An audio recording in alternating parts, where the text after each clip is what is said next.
Learn Filipino 1 minute at a time. For this lesson, let's learn how to say, give, or take directions.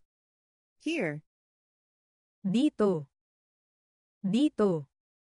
there, Diyan. or Doon. left, Kaliwa. Kaliwa. right, Kanan. Kanan.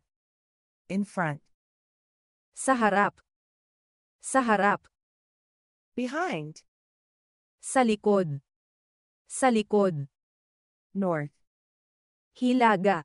or Norte. south, Timog. Timog.